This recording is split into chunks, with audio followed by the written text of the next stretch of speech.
Alright, we are in the book of Ezekiel, and like I was telling y'all, Sean was supposed to be leading us today, but they decided to schedule him 7 days this week, and so he told me that, I believe, yesterday or Sunday. And so that means that y'all are stuck with me leading today, which is fine, but I did not get to prepare as much as I would have liked. I did read through it and stuff like that, and I am somewhat familiar with the book already, but I know that he's done a lot more preparation, so unfortunately, y'all are going to get an inferior Bible study today, but we'll hopefully make up for it through good discussion.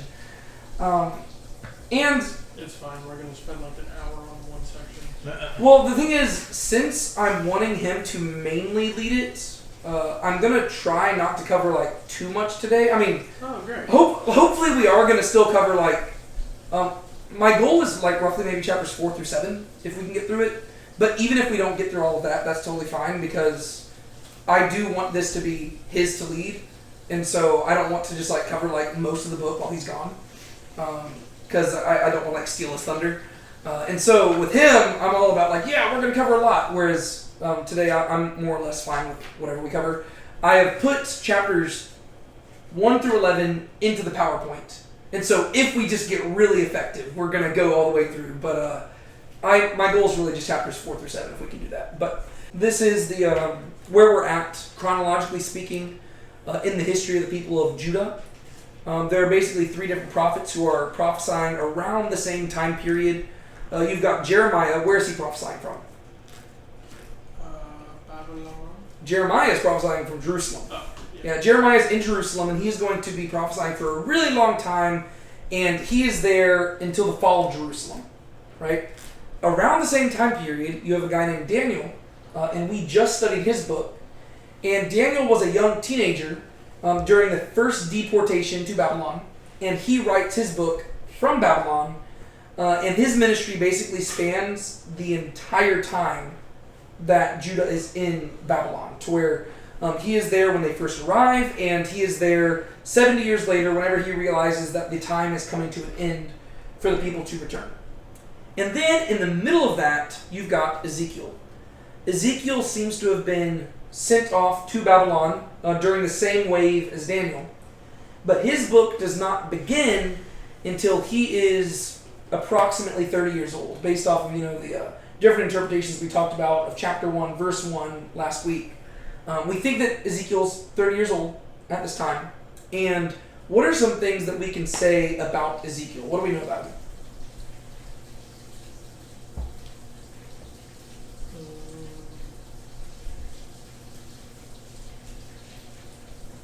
We don't know much, but what is one of the things we know?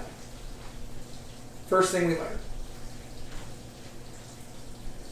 And then we suspect he's 30 years old. He's 30 years old. He's a priest. He's a priest. That's the main thing I was wanting to go for. He is a priest, which means that he's from the tribe of Levi. Yeah, so he's a Levite priest, but he was dwelling in Jerusalem. He got sent off to Babylon, and he is going to write his entire book from Babylon, but his main audience is the people in Jerusalem. Right? So that's where things are a little bit, like, that's how all these books are different. Jeremiah is writing from Jerusalem to the people in Jerusalem. Daniel is writing from Babylon to the Babylonians and to the Jews in Babylon. Ezekiel is writing from Babylon, but he's writing to the Jews in Jerusalem. And pretty much all of Ezekiel's prophecy is going to revolve around the siege and fall of Jerusalem. So this is the structure of the book. We talked about how it has this chiastic structure, which kind of comes to a head in the very end of chapter 28. But everything we're covering in today's section, and what we covered starting last week, is that very first section right there of Yahweh departing the defiled temple. And this is going to directly contrast with the end of the book, when Yahweh returns to dwell in a restored temple in a new Jerusalem. And it seems like a lot of the things at the end of Ezekiel's book are not simply pointing forward towards the return from exile and the rebuilding of Jerusalem and the temple, but actually pointing forward to the end times, like what we would call the eschaton, like the end of all things. Because there are going to be a lot of things at the end of Ezekiel's book which are just simply not prophesied, and I pray to God that Sean is the one leading us through those chapters, because I simply do not have the answers, and I would rather him be the one who has to bear the burden of leading us through that. But knowing my luck, those will be the weeks that I'm stuck doing it again. This is more or less like how the book is structured. It starts with Judah's fall, Judah's foes, Judah's future. The book opens with God departing from Jerusalem. The middle section is dealing with God judging the nations, and then it's going to end with God coming to dwell back in Jerusalem, and that is good news for both the people of Judah, all the people of Israel, and the nations as well, right? And so that's the structure. The section we are currently in right here, I kind of gave us an expanded outline so that maybe we can begin today by just recapping what we covered in the first 3 chapters, right? The first 3 chapters were basically the introduction and the call of Ezekiel. What happened in those chapters? Let's just start with chapter 1, because that's like the craziest part. He has a vision of what is basically like a moving temple, where it's, at first he sees 4 living beasts who are sort of heralding the presence of God, which is moving in this like pillar of fire and cloud towards Ezekiel while he's on the cable. So, which is in Babylon. Yes. Yeah, so Ezekiel's in Babylon. He sees this storm cloud rolling in. Amidst the storm cloud, there's these living creatures, there's these wheels, there's this sea above them, and above the sea, there's like this throne. And the person on the throne is like radiant like fire, and it's really a trippy scene to where I think sometimes people get so caught up in the symbolism that they miss the point. The whole point is that this calls back to really 2 different things. It calls back to Mount Sinai, whenever God's presence arrived on Mount Sinai, and it calls back to the general imagery that we see with the temple and the tabernacle. Wait, and I wanted to also mention the clouds, how God would lead the Egyptians.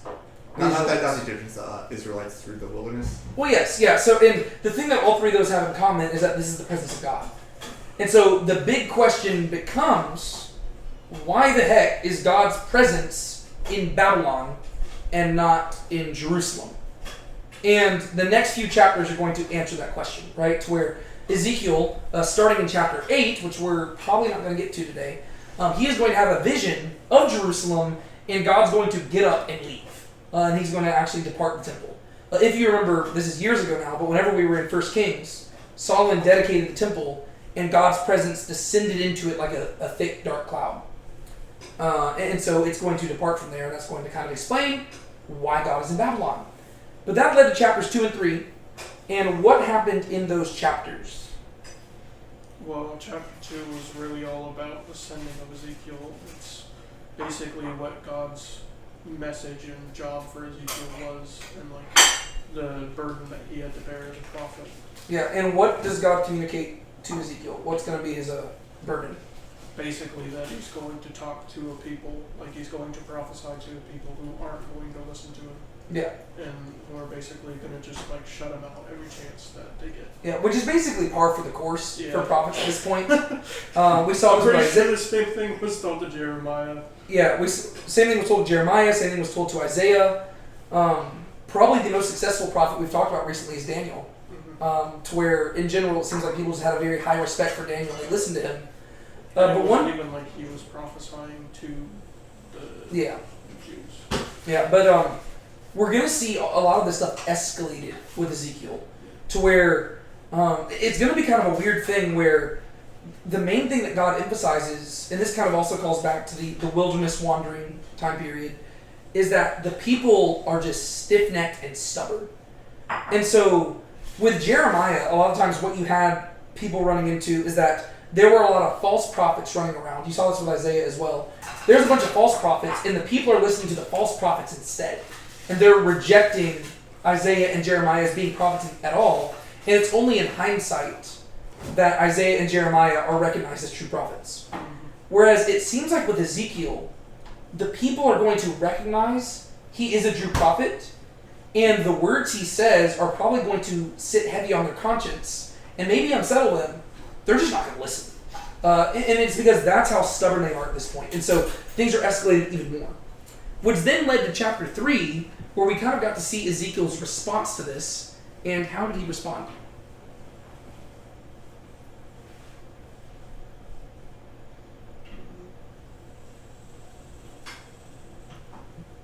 There was certain language that we kind of lingered on. Yeah, he basically Thank you. he kind of questions God in a way. Yeah. No, yes. And also he seemed pretty upset and became almost like an isolationist, like he kind of hunkered down and was upset and didn't want to do it. Yeah, so the He language, sulked a lot. the language specifically says that he was bitter Mhm. of spirit. And this results in God showing up to him again. And it says that he beheld the glory of God. Or he said he saw the glory of Yahweh. And pretty much any time we see the phrase glory of Yahweh, you basically have to go back to chapter 1 and just envision that thing again. To where it's basically just the imagery of this throne room and God shows up again and gets onto him. And what God communicates in chapter 3 is kind of him reprimanding Ezekiel. And it's almost like God is saying, did I stutter? It's like he wasn't inviting Ezekiel to do this. He was commanding him to. And it wasn't an option. It was like, no, if you are my priest and my prophet, this is what you're going to do, whether you like it or not. And that kind of is going to explain how Ezekiel's ministry is going to work.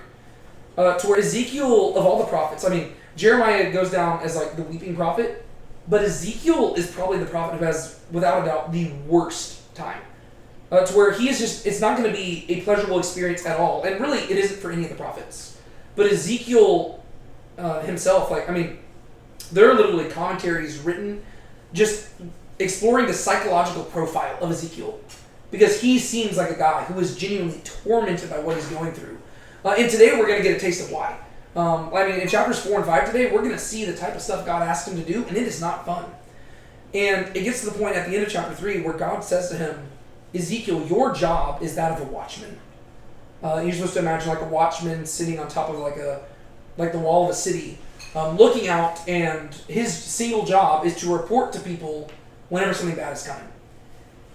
If the watchman does not make the report, then who does the guilt fall upon?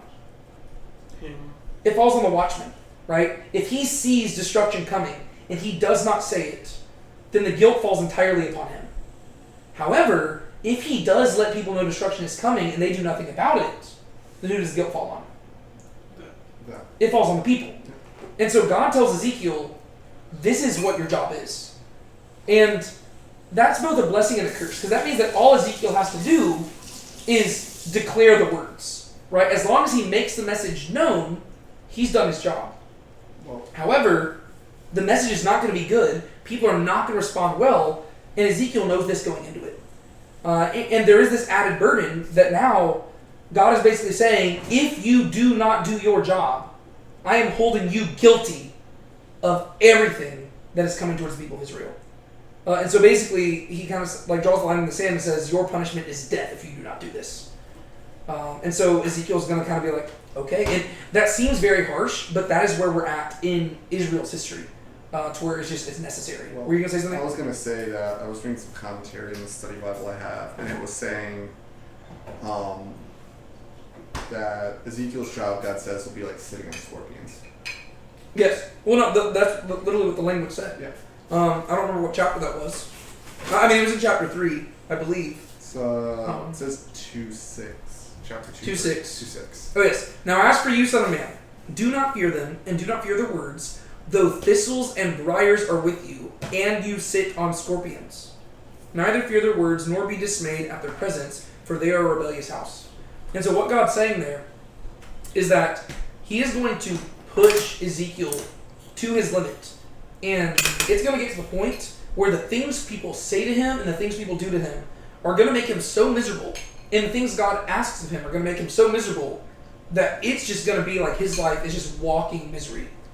But he says, do not fear them at all, because they're a rebellious house. And the idea is that Ezekiel is simply called to be faithful, and God will take care of bringing about vengeance. They're a rebellious house, they're going to get their comeuppance. Ezekiel's job is simply to report. And throughout these chapters, God also promises that he will make Ezekiel like diamond against them. And so while the people are going to be rebellious and they're going to be really stiff-necked, he's going to make Ezekiel even tougher. And he's going to equip Ezekiel to actually endure all the hardship that he's asking him to go through. But it's not going to be a fun time. And so, just to go back to our outline here, that was chapters 1 through 3. And today, like I said, my goal, and if we get through all of it, that's fine. If not, that's also fine, is to get through chapters 4 through 7. Chapters 4 and 5 are where Ezekiel is going to go through, some people just kind of like classify it as like prophetic theater, to where he's basically going to do several different physical demonstrations that are not reenacting, but like pre-enacting the siege that's going to come. It's really unlike anything that we've seen so far. We've seen, I guess, similar stuff with prophets, but with Ezekiel, something that God's going to have him do regularly is just do these like performative, theatrical actions that symbolically represent, like it's almost like he's a living parable, and he's representing what the people are going to go through. And so we're going to see that in chapters 4 and 5. And then in chapters 6 and 7, Ezekiel's actually going to begin to speak. And even some of his speech is going to carry some of that like theatrical, it's going to have some of the theatrical elements to it. But we'll get to that when we get there. And so what we're going to do is, as I read through these, we're just going to take each action one at a time.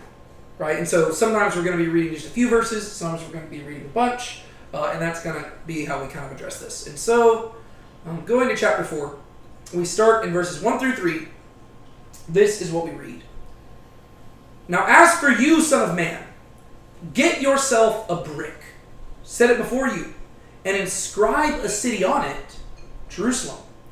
Then set a siege against it, build a siege wall against it, raise up a ramp against it, set up camps against it, and place battering rams against it all around.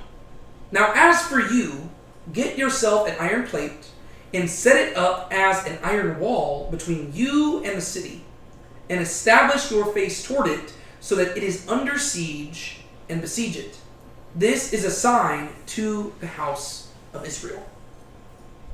Alright, so what is the first thing he has Ezekiel do? He basically has him set up like a model of what the siege of Jerusalem is going to look like. And it almost seems like he's placing Ezekiel in his position, to where like Ezekiel would be acting as God overlooking the siege of the city. Which is very weird, and I know for like Jewish commentators this makes them very uncomfortable, because you're having a human kind of standing in the place of God here, which we've seen stuff like this with other prophets as well, because that really is the function of a prophet, right? And keep in mind, Ezekiel is both a prophet and a priest. Mm-hmm. And so he is functioning in like this dual mediator role. And we saw this with Hosea, right? Hosea was asked to go and marry Gomer, a prostitute. And that's because Hosea was basically playing the part of God. Gomer was playing the part of Israel. And so we do see God do this, but Jewish commentators get a little bit more uncomfortable than we do as Christians. But yeah, so Ezekiel is playing the part of God here, and it's almost like he's doing a little, like a diorama. Yeah. To where he basically gets a brick. We don't know how big the brick is. This is actually just like a fun little contextual detail. Or just like Oprah? Yeah, it's probably not. It's probably, I imagine it's probably a big one. Yeah. But this is like a fun little detail, I guess, just historically speaking. Down in Jerusalem and in Israel, they usually don't use bricks as much as they just use stone to build. Whereas since he's in Babylon, he's using brick. And sure enough, there's been another story set in Babylon where people use bricks to build something, and that's the Tower of Babel, right? And so I imagine that it's probably like a mud-baked brick or something like that, and I imagine it's probably pretty big. And basically, I guess before the brick is put into the fire, Ezekiel is instructed to carve, basically, like inscribe the layout of Jerusalem on top of it. I don't know if he had a map of Jerusalem or if he's just doing this off memory, but you can just kind of imagine him like forming the clay to make it look like Jerusalem. which is kind of weird. I think it'd be funny if he just if God basically just tells him to write the word Jerusalem on it instead of actually making it the city. I mean, to where it's just a brick that just says Jerusalem. and that honestly that'd be the simpler way of imagining it. Usually people picture it like it's like a actual city, but I mean, I guess it could be inscribed just the name Jerusalem upon it. And then apparently he puts the brick into the fire, it hardens, and then he sets it up. And then this is presumably in public, to where people are watching him do this, right? And then he lays up siege ramps against it, and basically it's like just a miniature like diorama and theatrical play, to where he is laying up siege ramps. He's doing all these different things, placing battery rams against it. And what does it represent? Babylonian siege. Well, yeah, it represents the Babylonians coming in and laying siege. Keep in mind, this has not happened yet at this time period. This is currently taking place a few years before this actually went down. And then it says, take an iron plate and set it up as an iron wall between you and the city. So what's going on there? It's kind of like the separation that God has with the people. Yeah, so imagine like a cast iron skillet or something like that. And Ezekiel is playing the part of God. He is allowing the siege to go on, and he puts the skillet there. What does that represent? Why is there an iron plate between them? Represent God not being with the people for their rebellion, I would assume. Yeah, I think it just represents the separation, to where they'll call out to him, he's not going to do anything. Right? There's this separation between them. It's not the same, but I think of Superman being incapable of looking through lead. It's like they're calling out to God, but he is separated from them, and so no matter how hard they cry out to him, he's not going to save them this time. And so it's just letting them know it's sealed, right? Right. And then the imagery too, of it being set in stone, so to speak. No, quite literally. Yeah. It's literally carved in stone and forged in fire and stuff, and so there's sign number 1. Then we go on, verses 4 through 8. Now as for you, lie down on your left side, and lay the iniquity of the house of Israel on it. You shall bear their iniquity for the number of days that you lie on it. Now I have set a number of days for you, corresponding to the years of their iniquity, 390 days. Thus you shall bear the iniquity of the house of Israel. And you shall complete these, and you shall lie down a second time, but on your right side, and bear the iniquity of the house of Judah. I have set it for you 40 days, a day for each year. Then you shall establish your face toward the siege of Jerusalem with your arm bared, and prophesy against it. Now behold, I will set up ropes upon you, so that you cannot turn from one side to the other until you have completed the days of your siege. So what's going on there? Oh, jeez. Yeah. That does not sound fun at all. So God basically designates a time for Ezekiel to lay on his side, corresponding with the days of the iniquity of both Israel and Judah.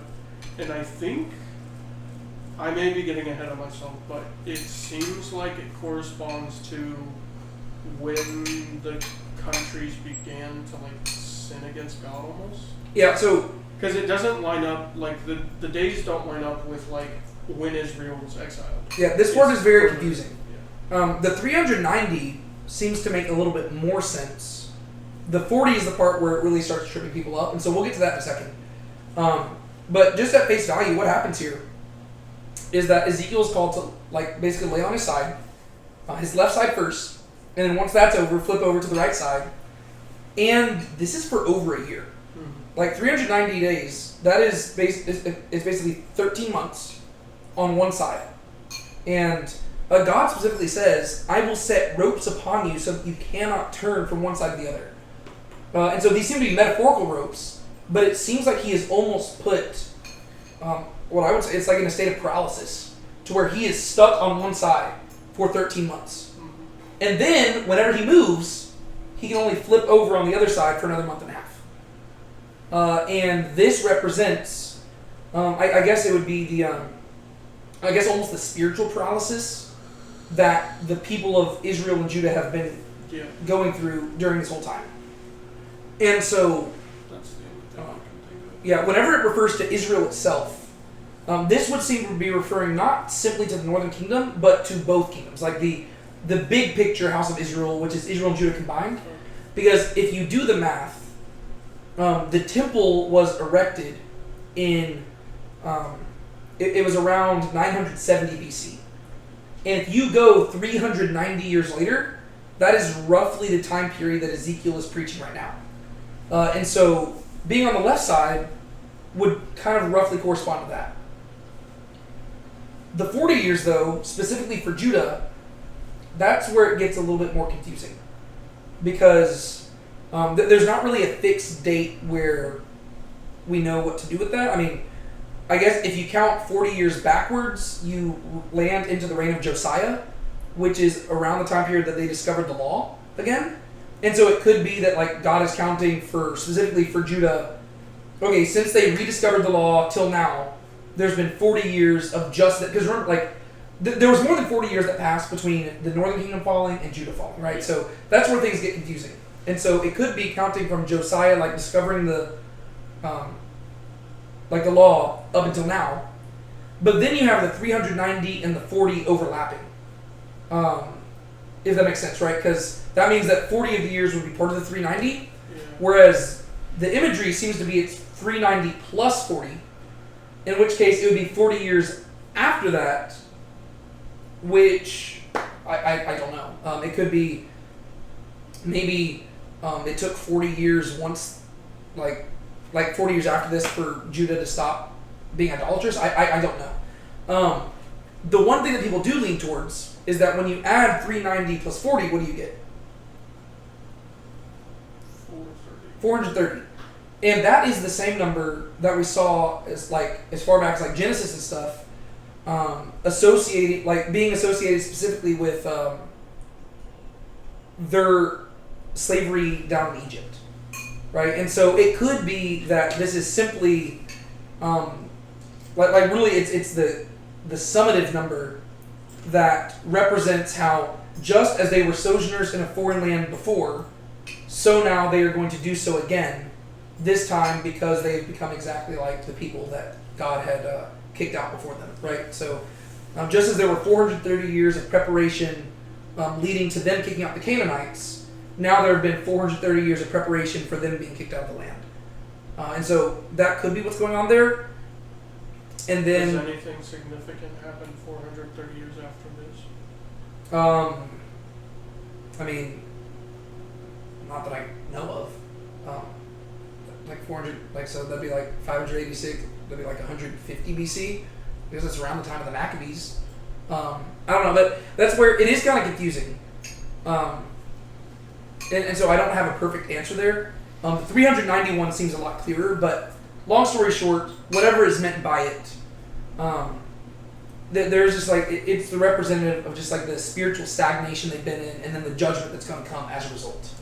To where they have been doing nothing in the land, but sitting against God, and therefore, just as Ezekiel is metaphorically bound, they are also going to be bound and shipped off. And in many ways, it's because they have imprisoned themselves, right? They're the ones who've been binding themselves because of their sin. Which then leads to verses 9 through 17, which is where we get to talk about the poopy bread. So if only we had our Ezekiel bread this week.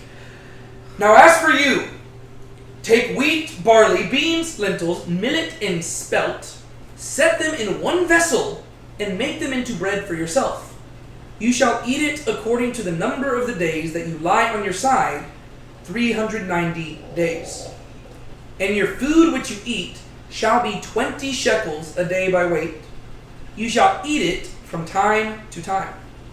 The water you drink shall be the 6th part of a hin by measure.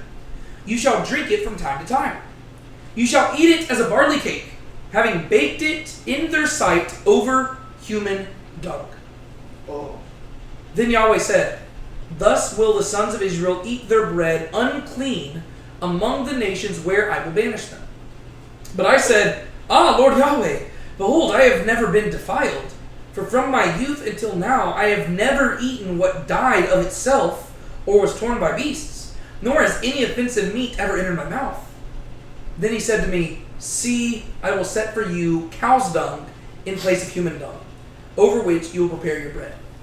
Moreover, he said to me, son of man, behold, I am going to break the staff of bread in Jerusalem, and they will eat bread by weight and with anxiety, and they will drink water by measure and in desolation, because bread and water will be lacking, and they will be in desolation with one another and rot away in their iniquity. All right, so what do we see? And they turned this into an entire Ram. It's so... Okay, so we'll carry on with the actual content. No, go for the rant. Go Okay. for it. Let's do it. Okay. Awesome! What Here we go. a catastrophic misrepresentation of what this entire verse is about. And it's pretty much everything wrong with anything that's marketed towards Christians, is that Yep. it's so often taken wildly out of context. It It explains why people don't take Christians seriously a lot. I know. Because we fall for it. Like, Yeah, no, people will absolutely pay $7.29 for some organic bread that's like, it's all right. We've had it. We had it toasted last week. It's okay. But and that's only because they add extra stuff into it. exactly. Right? They start with the things that are on here, and then they have to add other things in to make it good. But the whole reason that these verses exist is because this is a punishment for Ezekiel. This is not meant to be something that he takes pride in or anything like that. It is quite literally meant to be unclean bread. Well, and it's supposed to be siege bread. The whole point is that you're making it, like you're making It's the bread. rations. Yeah, it's literally rations. You're making the bread out of whatever you can find in a city to throw together to give, like to basically keep people alive on basically nothing. Like that's the whole point of it. And that's why he has them cook it over food. Because the idea is that they're not going to be able to find anything to create fire, so they're going to have to use their own excrement to do it. And so the whole point is that this is judgment. And so it really is the problem with stuff that is like, I mean, technically Ezekiel bread isn't like just marketed to Christians, but they are the primary audience. Yeah. Like let's be real. Like it says on the literal thing when you buy it, it's like, as it says in the Holy Scripture verse. Yeah. You know, it's called Ezekiel 4:9, and it completely ignore the rest of the section where it says to cook it over poo. Well, but and it does drive me nuts a little bit just because I don't even necessarily blame the people who are selling the bread, because the thing is they're just being smart at marketing. They know, like I don't know if they're Christians or not. They just know that Christians will get it just because it says Ezekiel bread on it, you know, and it says Ezekiel 4:9. And that actually does drive me nuts a little bit, just because it speaks to a bigger problem in the church, to where we're basically just Pharisees who, as long as we slap Bible verses onto things, we think that it's holy. And that, like, as long as I throw a Bible verse in my Instagram bio, that means I'm a good Christian. As long as I go to church, like that is the stuff that does drive me nuts, because it's just performative. It's like, oh, well, I gotta get Ezekiel bread. It's like your favorite Bible verse tattooed on you. Yeah, it's like there's nothing wrong. I mean, I kind of liked the bread whenever we had it last week. Yeah. But again, it's not because it's just like, if it was just those things, if it was cooked over like dung, probably would not be as good, right? It's because they throw other stuff in there to make it tasty. But it is literally it's just marketing to a key demographic that will get stuff purely because it has a Bible verse on it. And I think that's a problem with us. Like, that as Christians, we need to be better, because we constantly fall for stuff like that. And it's the same reason why, and I'm not going to go super political here, but that's why, I mean, the whole like Trump Bible thing. Oh. It's like just like it's I don't even blame the politicians for it, because it's like, well, no, they just know that the evangelical demographic in general falls for stuff like that. And they will vote for you if you slap your name on a Bible. And that to me is a problem. To where I don't blame the people who are selling it. I don't blame the politicians. I blame us as a church, because we're settling for being Pharisees. Well, it is the very thing that Jesus got very frustrated by. It's one major. Well, there's probably a lot of things wrong with it. The one thing I have against it is like Trump by putting his name on it. Okay, that's what I'm not wanting to linger on the specific issue, but because yes, I do have issues with it from a theological perspective. I don't expect politicians to be like upstanding Christians in general. But my point is that as Christians, we've just settled for just doing these performative things. And it's exactly what Jesus talks about when he says that the Pharisees, they strained gnats and they swallowed camels. Like for us, we're like, oh, well, if you didn't pray before your meal, you're probably going to hell. But then at the same time, we're not going out and loving and serving others and like forgiving those who have sinned against us and praying for enemies. Make sure to eat your slice of Ezekiel bread. Yeah, it really is just annoying to me, because this message is not at all a positive one. And basically, the same problem I have with it is the same problem I have with Jeremiah 29:11. Mm-hmm. It's like you can just take it out of context and make it say whatever you want to say. You can, or the Daniel diet. You know, you go to the book of Daniel, and there's literally books published on the Daniel diet and how it'll get you in really good shape. Where the whole point of first off, in the book of Daniel, the diet they go on is super vague. It just says that they were like on like a diet of seeds. It doesn't specify any more than that. So I don't know how you turn that into a book of things. And the whole point of the story is that they got fatter as a result. And so it's not a diet that's supposed to get you trimmer and make you lose weight. The whole thing is that it's miraculous provision. Yeah. But again, as Christians, we fall for it just because it's like, ooh, it sounds biblical. And so we go for it. It's like, maybe just read the Bible. And so let's talk about the actual thing going on here. What is Ezekiel called to do? Eat poop bread. So we have to clarify. It is not poop bread. It's bread cooked. It is bread cooked over poop. Yes. And so so much better. Yeah, and this is what he's going to be eating the whole time that he is lying on his side. And that's because it represents the rations itself. And I'm assuming it could be that the 430 days. I don't know how long the siege itself lasted. It could be that the siege itself lasted 430 days or so. But it still does represent years of something. But and so for these 430 days, or specifically the 390 it specifies, he is going to be eating this meager meal. And it basically weighs it out. Without providing you all the conversions and stuff like that, just know this is not much, right? Like the 20 shekels, shekels is like a weight. And so if you were to weigh this out, eating this on a daily basis, it is just barely enough to survive. And so again, poor Ezekiel, because not only is he stuck in this paralyzed state for over a year, but throughout this time period, he's just eating just barely surviving, just eating meager foods, and it represents what the people of Judah are going to suffer during the siege. And all of this is as punishment for their sin. And then it says that he's just going to be drinking a little bit of water from time to time. And it just sounds absolutely miserable for him. Because it's easy for us to be like, oh, let's look at the symbolism. But then you have to embrace the reality of the fact that this guy actually had to do this. And that sucks, right? I mean, I'm so grateful that, whenever we talk about, what is God calling us to do? It's I'm going to go make disciples of the nations. That sounds a lot more enjoyable than doing this. This sounds absolutely terrible. And so how does Ezekiel respond? He's like, I've literally never eaten anything unclean in my life, and you're asking me to eat bread that I cook over poop. Yeah. And it's please don't. Have a shred of mercy. Yeah. And God responds, it's okay, fine, not human dung, cow dung. Yeah. Well, and it really is, it's kind of an interesting interaction to me.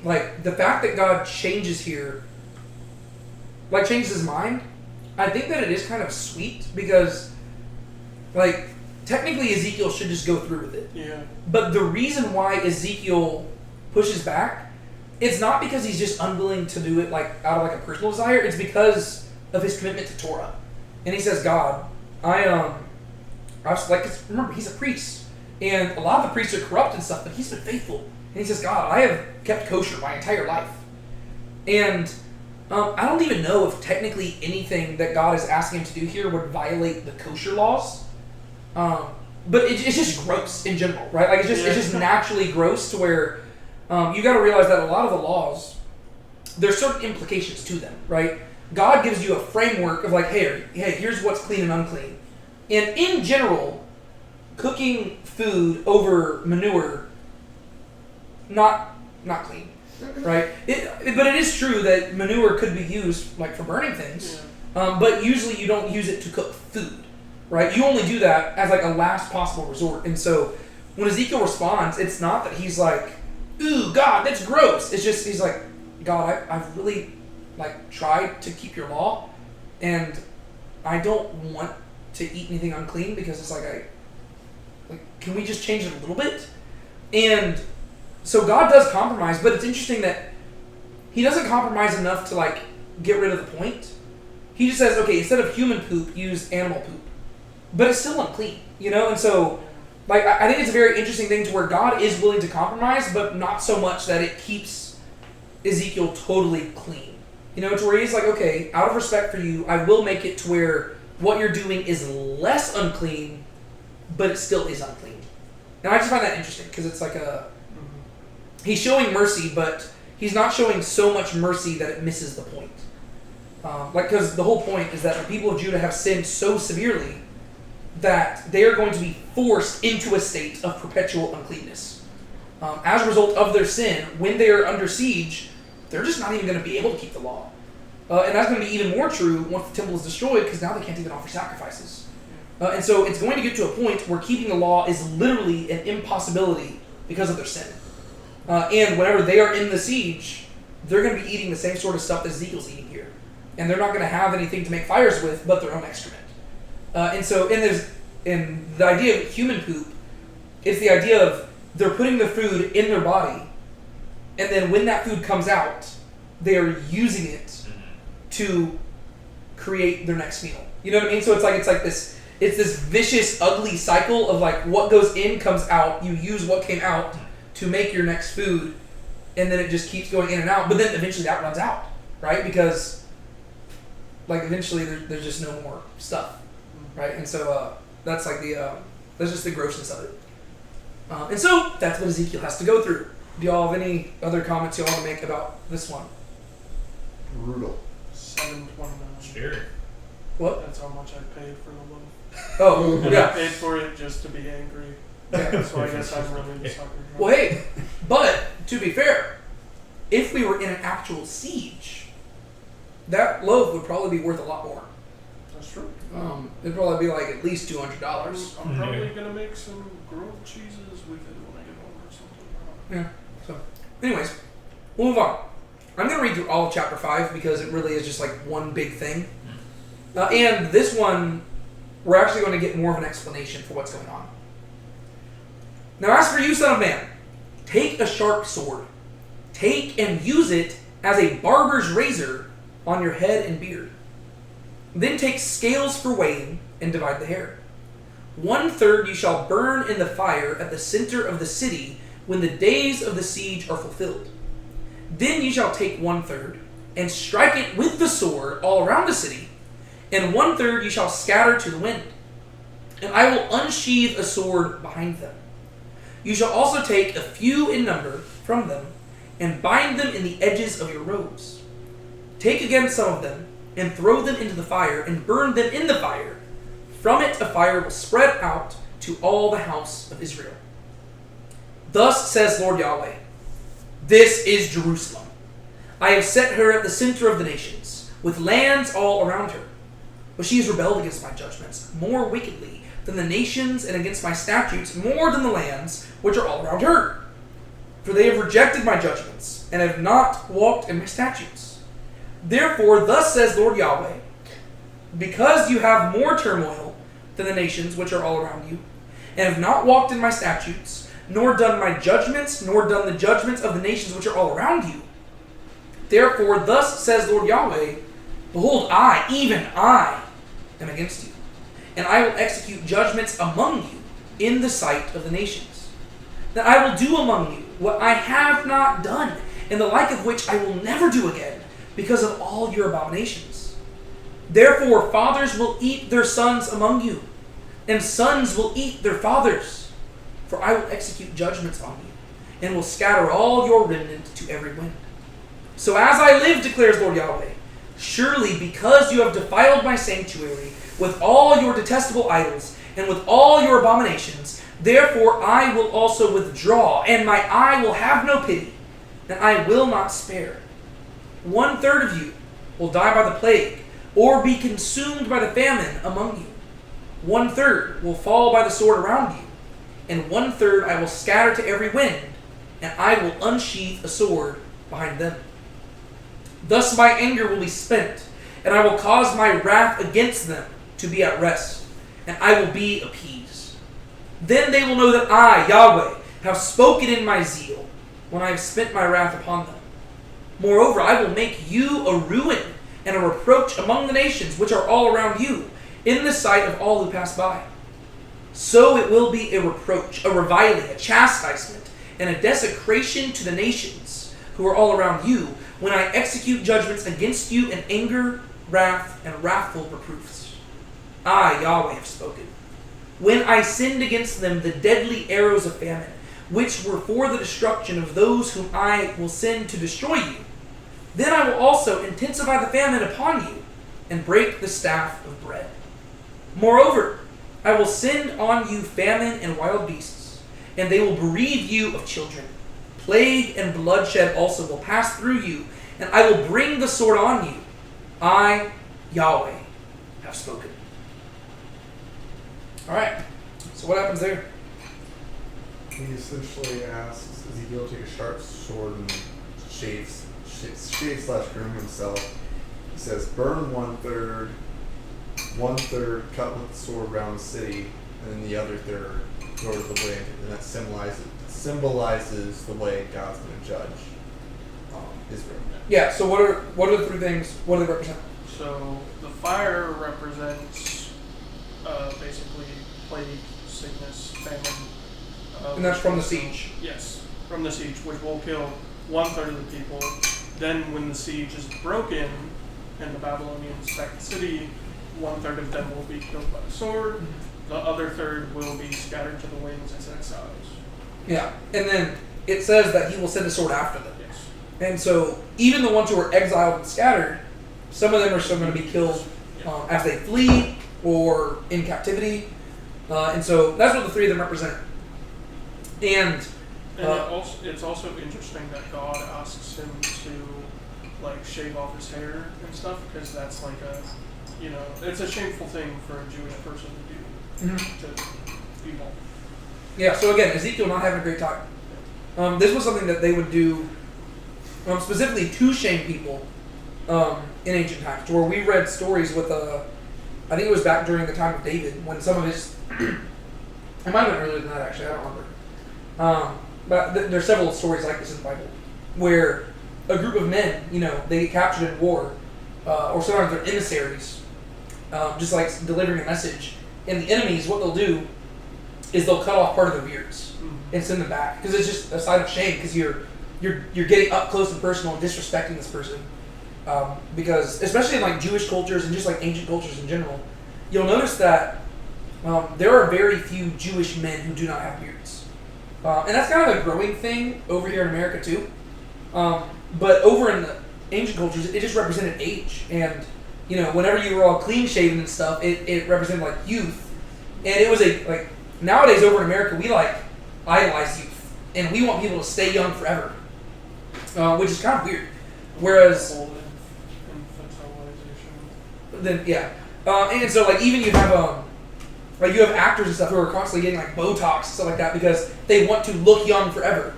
Whereas in ancient cultures, getting older was a good thing. You didn't want to be young. Young people, they didn't know anything. They were stupid. Once you like got gray hair, once you had a beard, and once you had like longer hair, that just represented that you'd lived a long life and you had amounted like all this wisdom and stuff like that.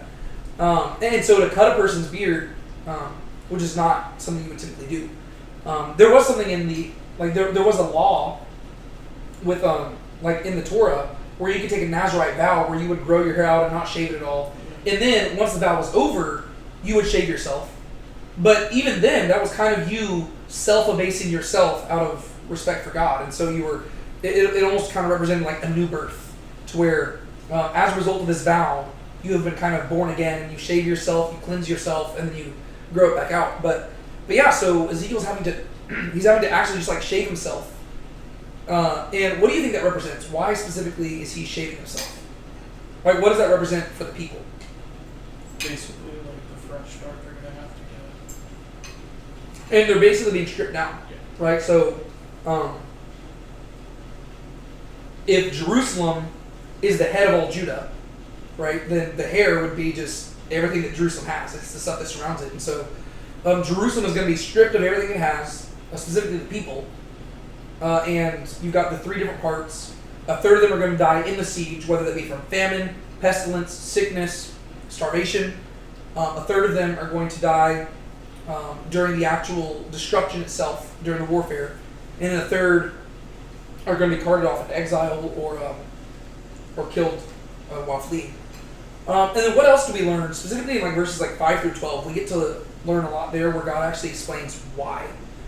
So like the verses 1 through 4 and then verses like 13 through 17 kind of explain what Ezekiel's being called to do, but verses 5 through 12 explain why he's being called to do it. To make an example of the people of Jerusalem.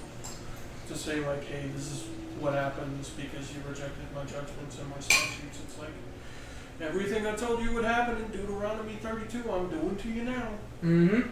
Yeah, it's like, this is like really in these chapters you get to see Deuteronomy 28 and 32 coming to fulfillment. Mm-hmm. Like this is all the stuff that Moses had in mind whenever he said, I've set before you life and death, blessing and curse.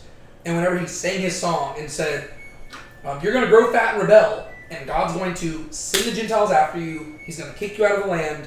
That's exactly what's happening here. There's a few things I want to highlight here. Verse 10 is pretty extreme. Fathers will eat their sons among you, and sons will eat their fathers. Yeah, so in Deuteronomy 28, this was one of the curses, right? One of the curses was, if you disobey, things will get so bad that there will be a siege around you. And it talked about how mothers will eat their babies. But this verse makes it even like more ghastly because it's like reciprocal cannibalism, to where it's fathers eating sons and sons eating fathers. So it's not just women in desperation eating the bodies of their probably dead babies. Instead, it is the men of the city who are supposed to be defending it. They are the ones who are dipping down to these like deplorable acts of cannibalism and fathers eating sons, sons eating fathers. So the very people who are supposed to be leading the city, defending the city, they're actually consuming one another out of desperation to save themselves. And that's just a terrible look. There was another thing. I think it's like verses like 6 through 7, I think. Verse 7. Because you have more turmoil than the nations which are all around you, and have not walked in my statutes, nor done my judgments, nor done the judgments of the nations which are all around you. And so his accusation of them is not simply that they've disobeyed his Torah, it's that they've done even worse at being decent people than the Gentile nations around them. Right? So it's not simply that they're disobeying, like the thing that the people of Israel had to their benefit is that they had been, they received the 5 books of Torah. God clearly gave them instructions on how to live, and they were supposed to be the best of the best. Not only did they neglect that, but in general, God has given people consciences.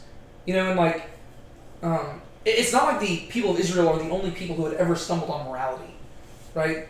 Nations in general recognize that there is good and evil, and sometimes they've debated about what that is, but in general, people know murder is bad, rape is bad, incest, bad. Usually most cultures agree on those sorts of things. But God points out that the people of Israel and Judah, they had stooped so low as to be worse even than the nations. That's where even the things that the Gentiles agreed were bad, the people of Judah were doing. And so he's like, this, y'all stooped to like a really low point. And so he's just explaining why he's doing all this. Do y'all have anything else y'all want to point out about chapter 5? There is more we could say, but... Just gonna say it again. Brutal. It is very brutal. I guess he joins Elisha in being one of the balds. Wait, what? I said I guess he joins Elisha in being one of the bald prophets. Ah, yes. Yes. Right. Yep. Very good. I also just realized that there's a typo on my outline over there. The second, like, the very last line is supposed to say chapter 7, not chapter 6, verse 11 through 14. That's really going to bother me. Because that is going to be on every single slide. Yeah. Mm. It does not seem like there's any balm in Gilead in sight. Well, yeah, whenever, I thought you said balm at first. No. It's, that's what confused me. Cause I was No, thinking you that. said ball. I thought the same Ball. thing, and I'm like, oh, the balm in Gilead. Yeah.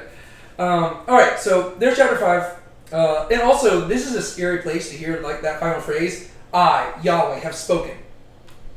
Because what does that reinforce?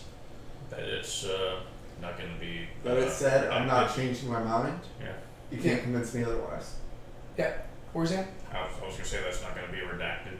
Yeah. Yeah, he's saying, this is not up for debate. I am not... Like, this is not like Isaiah, right? Remember, Isaiah was saying, if you repent, God will do this. Like, Isaiah was always giving them options, right? If you repent, God will do this. If you don't repent, it'll get like this. Hezekiah repented, and Isaiah's like, sweet, awesome. And then Hezekiah did something stupid, and he's like, okay, well, crap. At this point with Ezekiel, you do see this escalation. Like, Isaiah was frustrated, but not, like, always angry. By the time you get to Jeremiah, he's angry, but he's more just sad. When you get to Ezekiel, God is just furious. Like, he is angry, he's mad, he's basically going insane out of his anger. And so you do see this escalation coming to where God says, I, Yahweh, have spoken. No take-backs. Yeah, even if they want to, like, even if they're like, oh, we'll listen to you. Too bad. I've spoken. This is how it's going to be. And so that's, Should have listened a lot earlier. yeah. And this is very interesting to me because, again, where is Ezekiel? He's in Babylon. And so this stuff is presumably being written down to go to Jerusalem, but who is his primary audience? Like, who are the people who's going to see these things happening? The Jews. Who are with him in Babylon, right?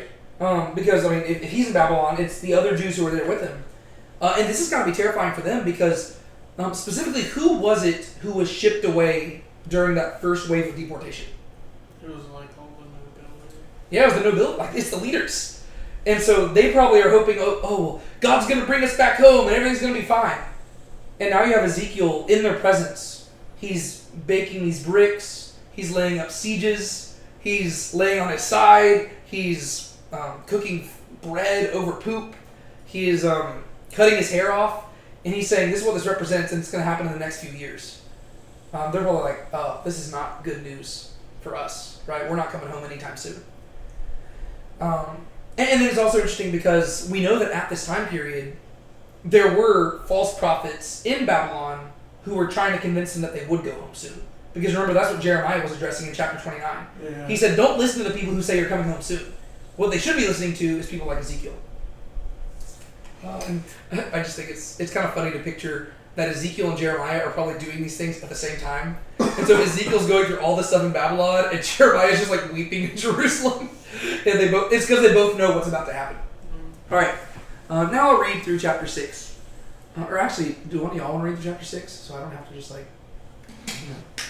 I know Sean loves reading through all of it, but I get tired. I can do it. Go for it, Joseph. Here, you know what? Here's the clicker. Alright. Or are you going to read through that? I'm going to read through Okay. this. Translations might be a little different, just a preface. The word of the Lord came to me. Quote, Son of man, set your face toward the mountains of Israel and prophesy against them, and say, you mountains of Israel, hear the word of the Lord God. Thus says Lord God, to the mountains and the hills, to the ravines and the valleys. Behold, even I will bring a sword upon you, and I will destroy your high places. Your altar shall become desolate, and your incense altar shall be broken. And I will lay the dead bodies of your people of Israel before their idols. I will scatter your bones around your altars. Wherever you dwell, the city shall be waste, and the high places ruined, so that your altars will be waste and ruined. Your idols will be broken and destroyed. Your incense altars will be cut down, and your works wiped out. And the slain shall fall in your midst. And you know that I am the Lord. Oops. Keep on going. Yet I will leave some of you alive. When you have among the nations some of you who escaped the sword, and when you are scattered throughout the countries, then those of you who escape will remember me among the nations where they are carried captive. How I have been broken over their whoring heart that has departed from me, and over their eyes that go whoring after their idols, and they will be loathsome in their own sight for the evils that they have committed, for all their abominations. That they shall know that I am the Lord, that I have not said in vain that I would do this evil to them. Thus says the Lord God, clap your hands and stamp your feet, and stamp your foot, and say, alas, because of all the evil abominations of the house of Israel, for they shall fall by the sword, by famine, and by pestilence. He who is far off shall die of pestilence, and he who is near shall fall by the sword, and he who is left is persevered shall die of famine. Thus I will spend my fury upon them, and you shall know that I am the Lord. When their slain lie among their idols, around their altars, and every high hill on the mountaintops, under every green tree, and under every leafy oak, wherever they offered pleasing aroma to all their idols, I will stretch out my hand against them and make them a land desolate and waste, and their dwelling places from the wilderness to Reba, and then they will know that I am the Lord. All right. Very Isn't this strong the language. Pulp Fiction? The what?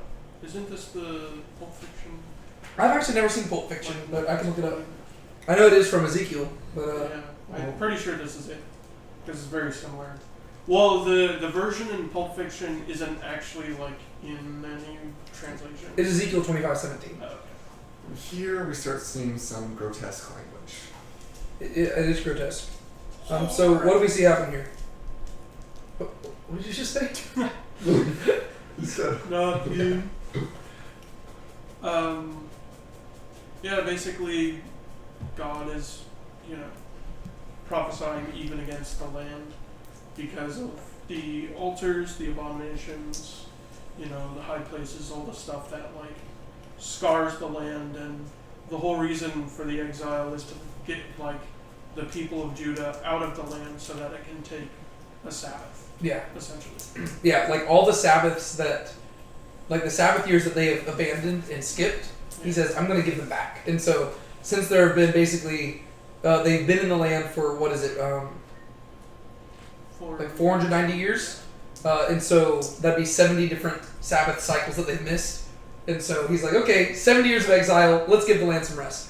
And so, it is a very interesting passage, because literally, where is Ezekiel facing whenever he says this? Jerusalem. He's facing Jerusalem, and specifically to the mountains of Israel. He is speaking to the land itself. And I think that's because, I think there's a tendency with, some Christians nowadays to, downplay the land promises in the Bible. Because I think there's there's They honor the Sabbath and stuff like that. Well, not even that. I'm talking about, in regards to the people of Israel, I think that there's a... Well, let me just break it down like this. There's two really big theological camps in regards to how people view the church. One camp is what you would call replacement theology, which is the idea that the church has entirely replaced Israel and that there is no more promise for the people of Israel. And then the other camp which is the one that I would subscribe to, is that there is a future hope for the people of Israel. And even though we would hold that they're currently, like, the majority of them are rejecting Christ now, I would still hold that there's a future hope for them, because to me that seems the most natural reading of Scripture. But amongst the replacement theology camp, usually what they have to do is that they will go back to, I think usually the replacement theology camp, it really benefits from only reading the New Testament and ignoring everything in the Old Testament. Because basically, if you go back to the Old Testament and read it, you basically have to argue that a lot of the things that God says aren't actually what he means. Because there are a lot of things that God says that are specifically tied to the land of Israel. Yeah, like right? specifically how much of the land is supposed to occupy. Well, yeah, it's like the borders of the land and all that stuff. To where it is very clear, like, and it doesn't seem to just be spiritual, right? And so the reason I bring that up is because right here, if you don't believe that there's like something special about the land itself, it's kind of hard to explain what Ezekiel's doing here. He is in Babylon. Keep in mind, it's not like the people of Israel are exactly being faithful right now. They have rejected God. They are going off in exile. But still, Ezekiel is facing the land of Israel because that is God's chosen place, right? It is, I mean, if you were to go travel to the land of Israel, I don't think you should just like expect for it to feel magical. It's not like you're entering Hogwarts or something like that. It is just real estate. But in some way, God has chosen that land. And so I think the reason why Ezekiel is told to face it is because if this is the land that God has chosen for his name to dwell, it's supposed to be this pure and undefiled land, and it's supposed to be beautiful. The way that God sold it to the people of Israel was saying it was a land of milk and honey. And they were supposed to be in that land and make it pure. But when God looks upon the land now, it doesn't look any different than the pagan lands, right? Every single, I mean, whenever we got towards the end of 2 Kings, remember it was describing it like, basically, there was a shrine on every hill and under every tree. To where it just looks like paganism. And I always laugh with, I've actually seen memes about this recently, but whenever like modern archaeologists, like there's like this push, especially amongst like skeptics, where they try to argue, oh, well, Israel was never monotheistic. They were always worshiping other gods, and really the whole Yahweh movement in Judaism, that was like a really late development that took place in the Babylonian time period and afterwards. It's like, yeah, have you read the Bible? Well, exactly. We knew all that. Yeah, it's really funny to me because archaeologists try to argue that, and they try to argue, oh yeah, no, the Yahweh movement, like, there were very few people in the land who actually took Yahweh devotion seriously. And the thing is, like, yeah, why do you think the prophets were always so angry? Like, you're just confirming what Scripture says. Because whenever you go dig in Israel, you find pagan, like, relics everywhere. And you just have to dig deeper, and you'll find, like, little statues of Baal and stuff like that. And it's just so interesting to me because, like, whenever you read Scripture, the whole point is, yeah, nobody's being faithful. And it is always just a small remnant of people who are actually being faithful to God. And even whenever King David was king, like, you got to realize that was for 40 years. And then Solomon was only faithful for the beginning of his reign. And so really the golden age of Israel lasted approximately like 60 years. 60 years of them actually being devoted to God. Surrounded by hundreds of years before and hundreds of years afterwards of them being pagan. And so it's just always interesting to me that like even the archaeologists, like they try to argue against Scripture, but really it's just proving the point. Like, yes, this is why the prophets were angry. And so Ezekiel turns, he is called to face the mountains and condemn them. Because even if the people of Judah try to deny their sin, the land itself is preaching against them. It's almost the reverse of, whenever Jesus is like riding into Jerusalem on a donkey, and they say, Master, silence these people who are singing your praises. And he says, if they were silent, the stones themselves would cry out. I read that just yesterday or today. I forgot. Oh, I just nice. recently read that. Yeah. It's like the ultimate like mic drop moment where he's just like, if they're not going to sing my praises, somebody's going to, and these stones will come alive and sing it. But this is almost the reverse of that, where it's almost like if the people of Judah will not admit their sin, then all you have to do is look around you because the stones are singing their sin everywhere you look. And so what else do you see in this chapter? What does God say as a result?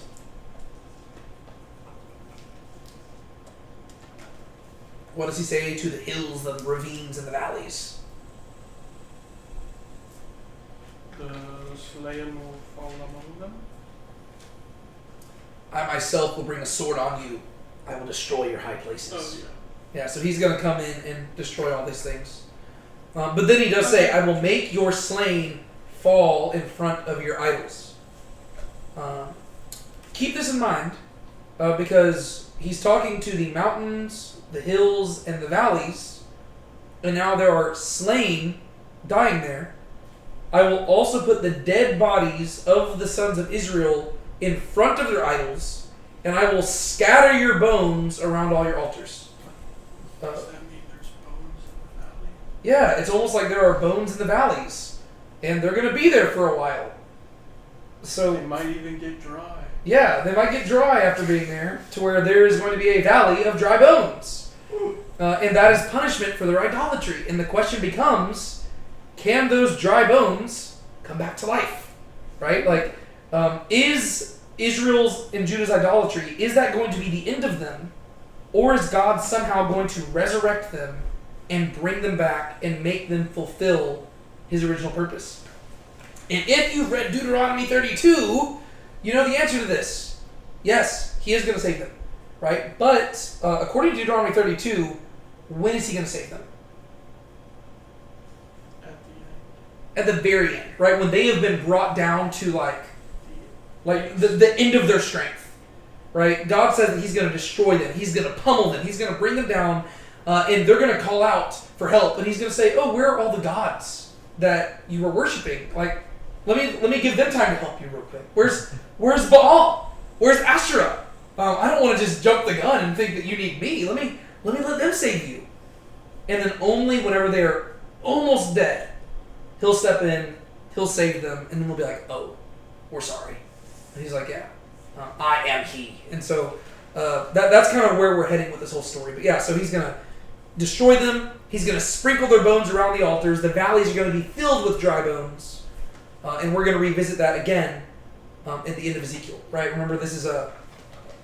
Keep in mind, these sections, like we talked about, they parallel each other, right? The beginning of the story parallels the end. And so we're going to get there.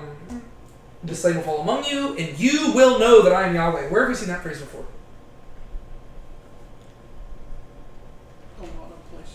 A lot of places, but there's one book of the Bible in particular where that phrase shows up like a billion times. Exodus, yeah.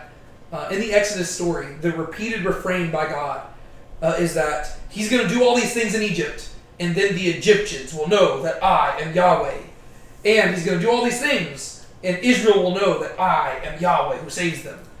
And Exodus is like the big moment where God is like, he's flexing for his bride. Mm-hmm. And he is, he's peacocking, right? He's showing like Israel what he's really made of. Because if you go to Genesis, we kind of take this for granted. The way that God reveals himself is very like subtle.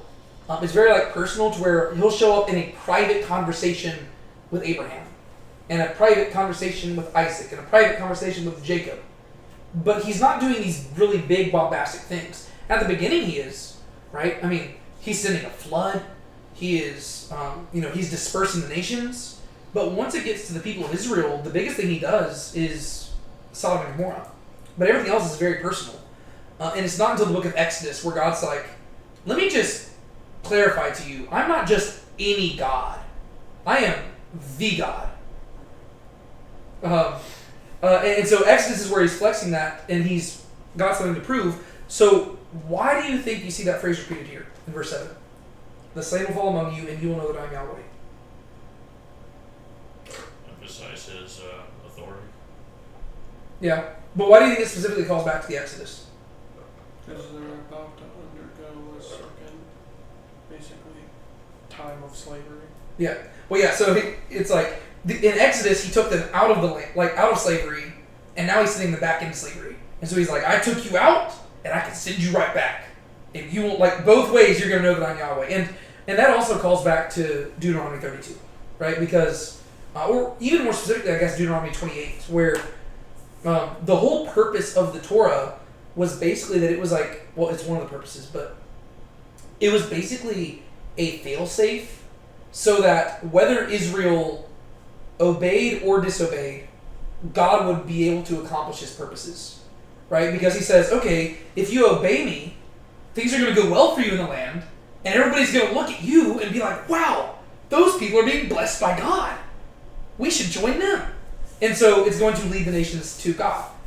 Whereas if they disobey God and they start worshiping all these other gods, well then Yahweh's going to punish them, and everybody's going to look and be like, wow, those other gods aren't able to save them, and things are going really bad for them, and it all started when they turned against God. There must be something about this Yahweh guy. And so the whole purpose of Torah is that whether Israel obeys or disobeys, people are going back to him. And so whether he is taking them out of Egypt and freeing them from slavery, he is showing people that he is Yahweh. But he can also do the reverse. And if he is sending them back into slavery, it is also to show I am Yahweh. And so I just think that's kind of cool. Anything... Oh, I gotta click over here. For the back half of the chapter, anything there y'all want to highlight?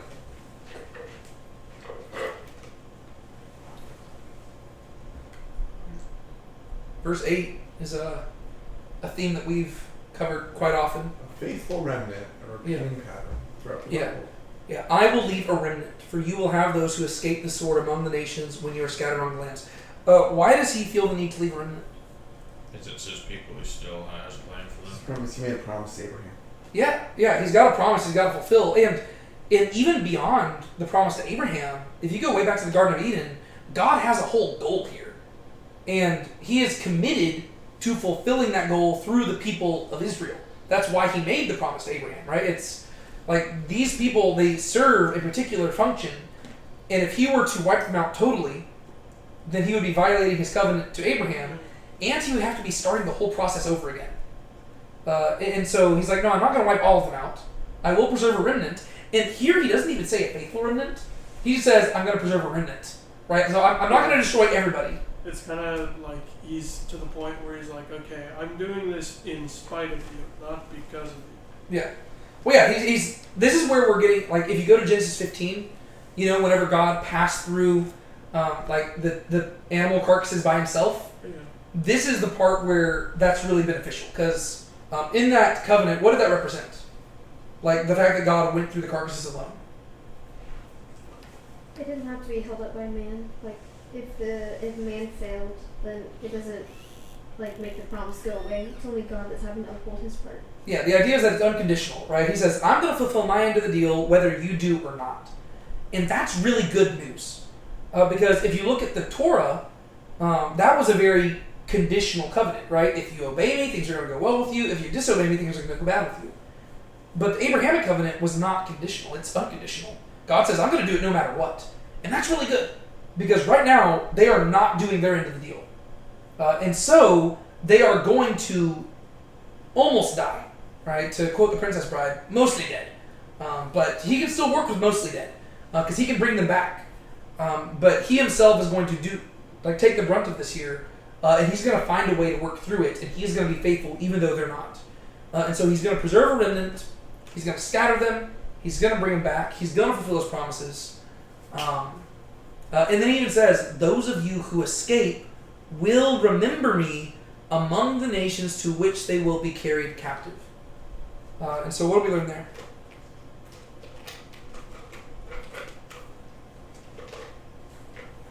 That even when they're in exile, they're still going to be judged.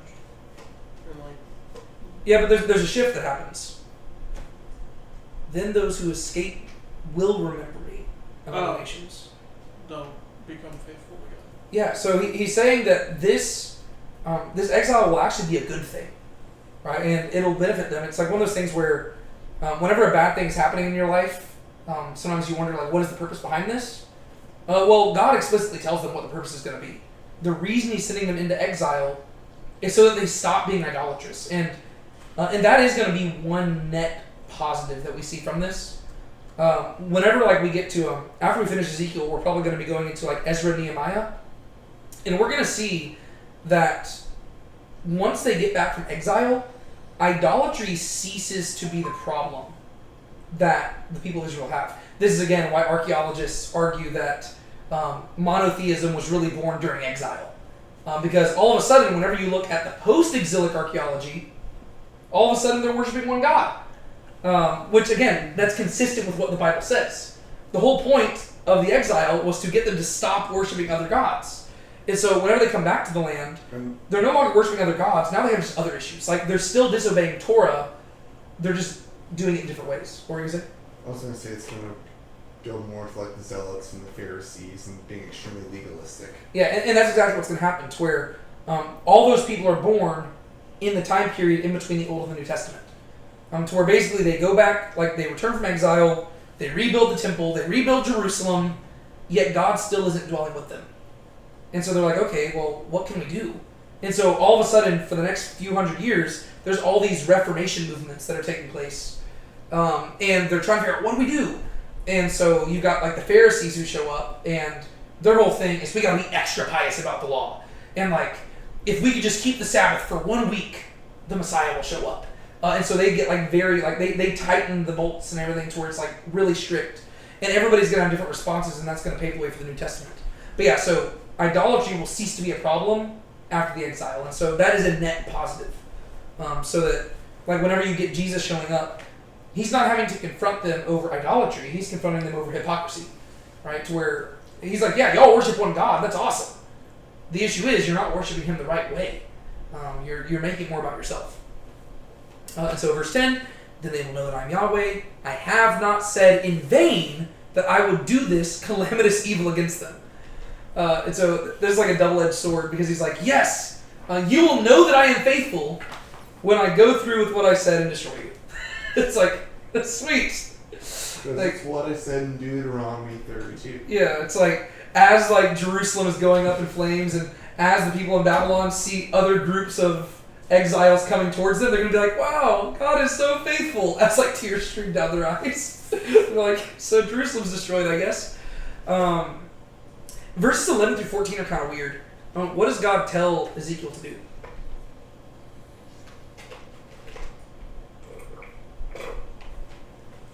Strike your hands together, stamp your foot, and say, alas, because all the evil abominations of the house of Israel, which will fall by the sword, by famine, and by plague.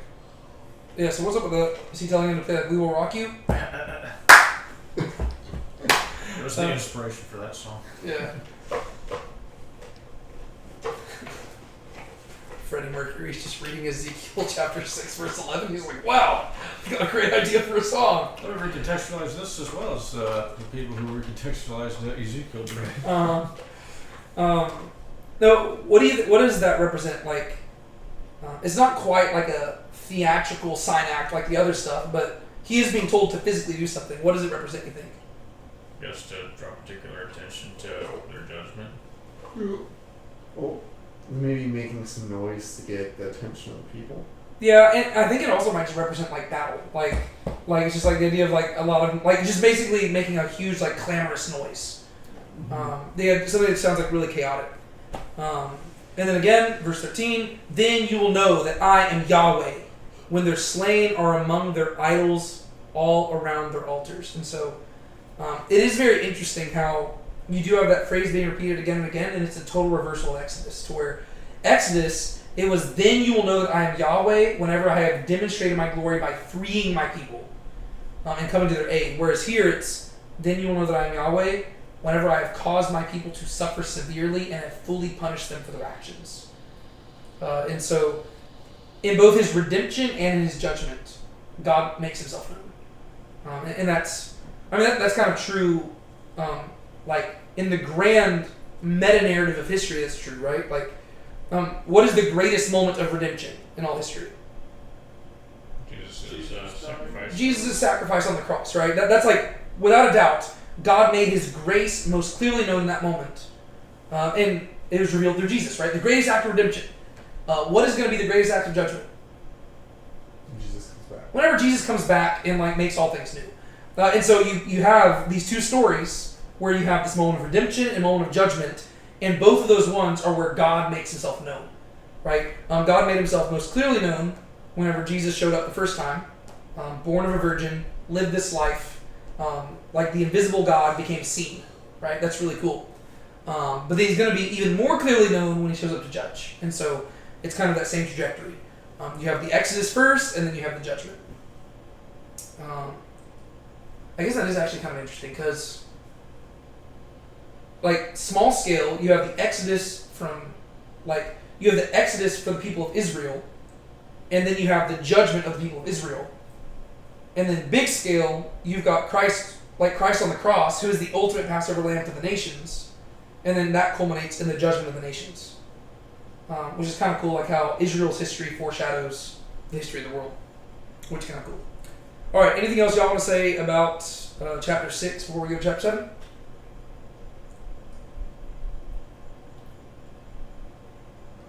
No? I'd rather not. You'd rather not? Do you have something to say? 6, 7. Oh. Gosh. I was thinking over here you had like a hot take or something like that, and you just... He said 6, 7. Disappointed. You put 6, 7, you like 6, 7 for Bible study. Stupid reference. It's dumb. Anyways. You're going through chapter 6 and 7. Yeah. Alright, so chapter 7 is 27 verses long. Anybody want to go and read that? Nick! I feel like I should after my After your 6, 7 joke? Yeah. Yeah, this is your punishment. This is your penance.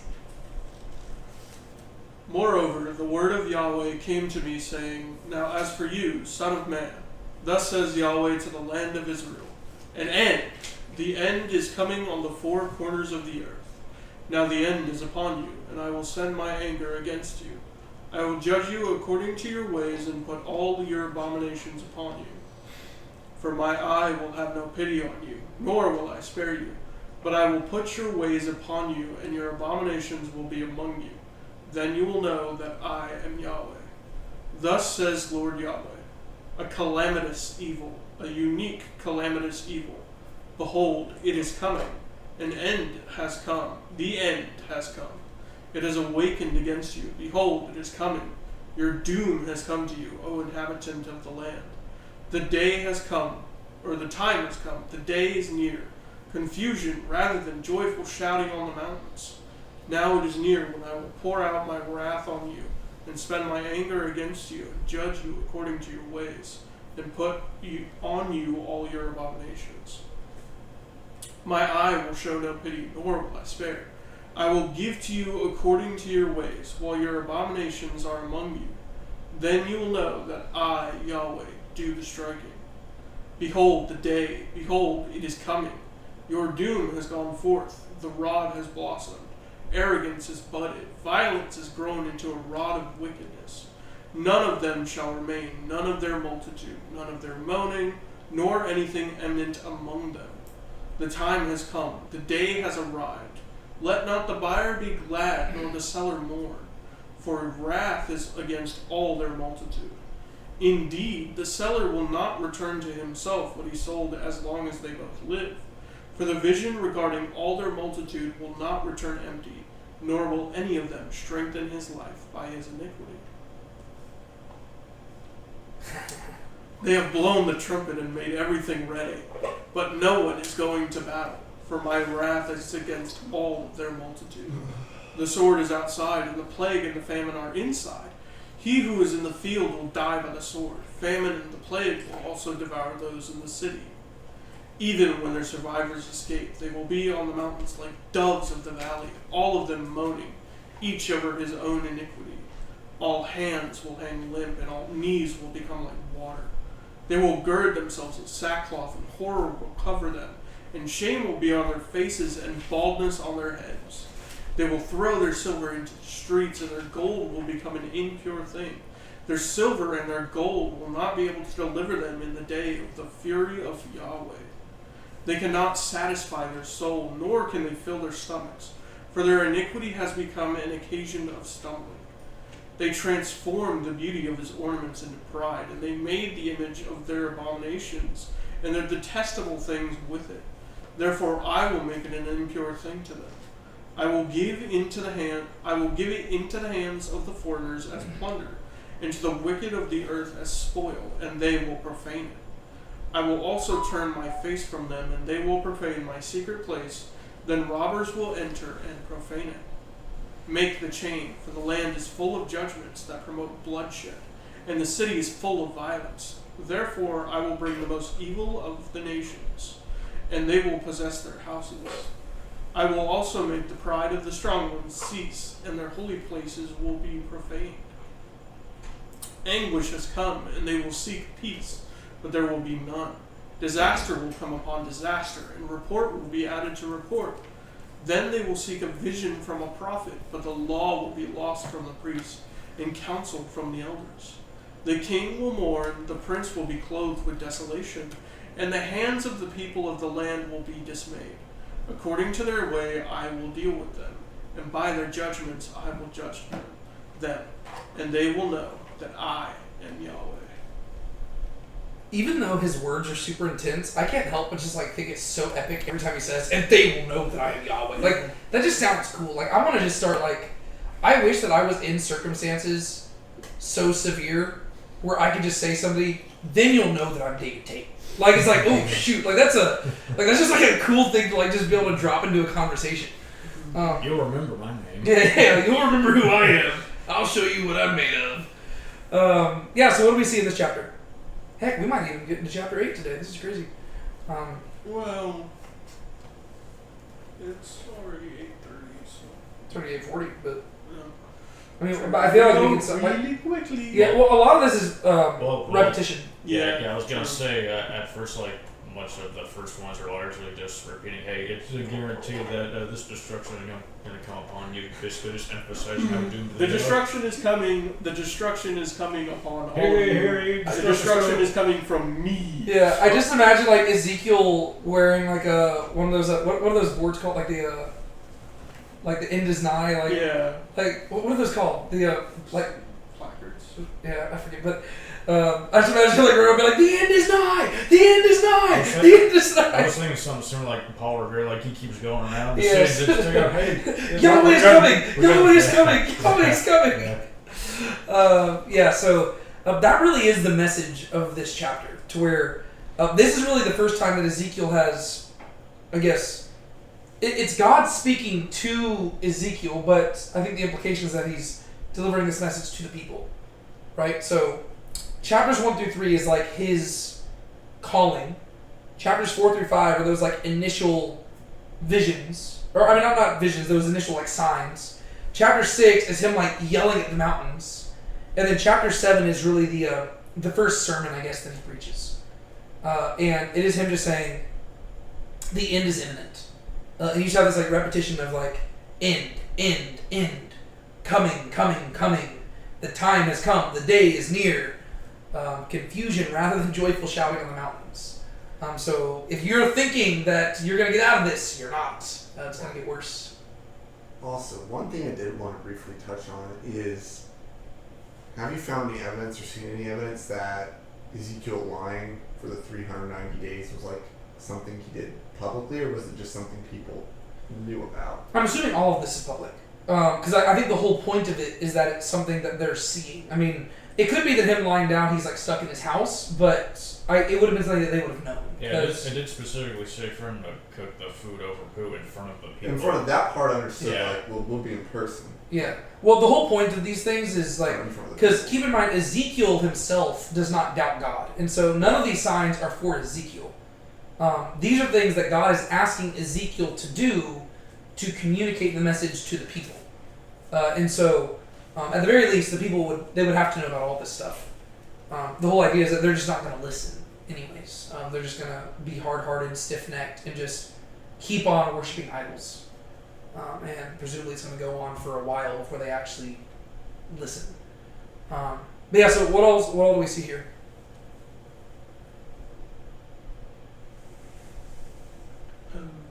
A calamitous evil. Yeah.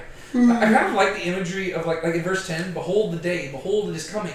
Your doom has gone forth, the rod has blossomed, arrogance has budded. Like, whenever we think of like a flower blossoming, we usually think that it's like a good thing. But in this case, the thing that's budding is their judgment. Yeah, To where it's almost like they've nurtured it so much that like they haven't nurtured their faith and their devotion to God. Instead, what they've been watering is their sin. And when it's budded, it hasn't produced all the good things they thought sin would produce. It's produced judgment, which is interesting. I also like the part about verse 9 where it's like the people knowing that Yahweh is the one doing the striking. 'Cause Yeah. their abominations will be among them. So it's essentially like they've erected idols to the other gods while forgetting the one that they're supposed to worship. Yeah. And so when calamity falls upon them, they're like, well, why would we suffer from calamity? We have all of our idols and all of our gods here. And they're like, oh, wait, we forgot about that one. Yeah. Well, and again, that calls back to Deuteronomy 32, where he's like, where are your gods? Like, if you've been worshiping Baal this whole time, why isn't he saving you? Mm-hmm. You've been worshiping Asherah, why can't she save you from Babylon? Oh, that's right. They have no power here. This is my land. You are my people. You should have abandoned me. But God, we have been worshiping you. But you haven't been worshiping only me. All right, it's like that. That's the problem. What were you going to say? I was gonna say the thing with the flower budding on a rod reminds me of wasn't there a prophet that had a staff and there was something involving Aaron. Yeah. Yeah. Whenever they there was basically this big dispute where everybody whenever they were in the wilderness, they're like, Moses, you only have Aaron as the high priest because he's your brother, and Moses is like, all right, well, how about this? Y'all all send people from your tribes, and we will put their staffs in the tent.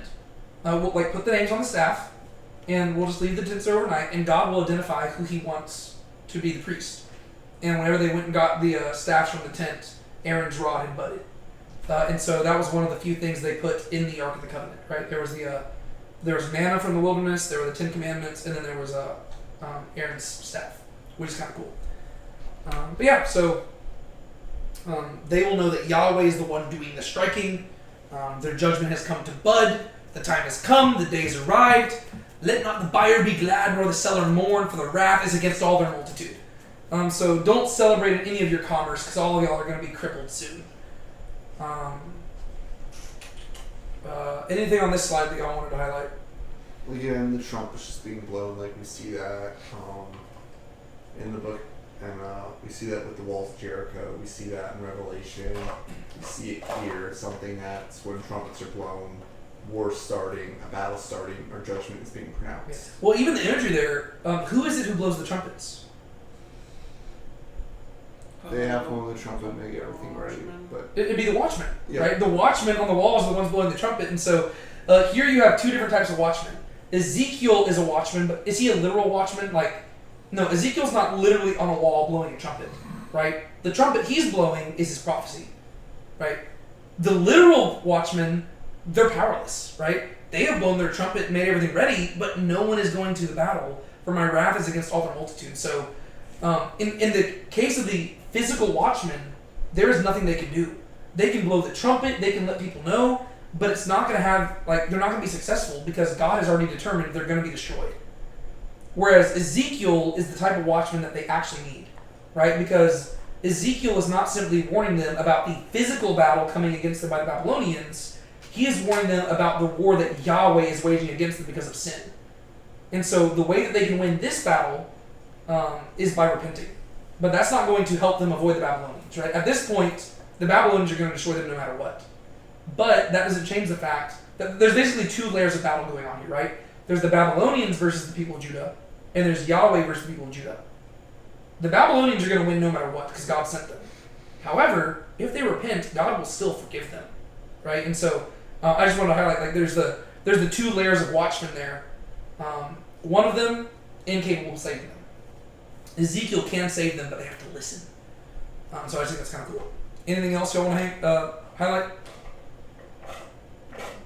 They're gonna basically throw all the gold and silver, their idols, into the streets because they're useless in the face of the evil that's coming upon them. Yeah. So they're basically, in their haste to, save themselves from the Babylonians, they're finally going to give up their idolatry, which is sort of poetic. About freaking time. Yeah, and then they're, all the stuff is going to be taken as plunder by the Babylonians. Yeah. They're going to be over here being like, these idols are good for nothing. And God's going to be like, yeah, I told you that all along. It's like, yeah, dude, it's just metal and wood and Yeah. Human what did you objects think that it was? Yeah. they can't do squat. Yeah. Well, and that is really one of the interesting things, like, that people, this is where you have to be, like, careful with your theology here, because God never says that the gods themselves do not exist. He just says that the idols mean nothing. Yeah. The idols are simply statues. Like, but Baal and Asherah stuff, they very well could be real. They're just not him.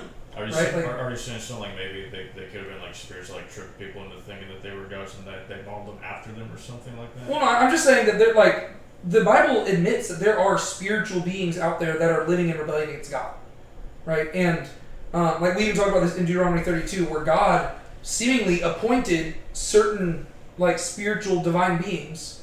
In Hebrew, it's just the same word, Elohim. That's where we get the word gods.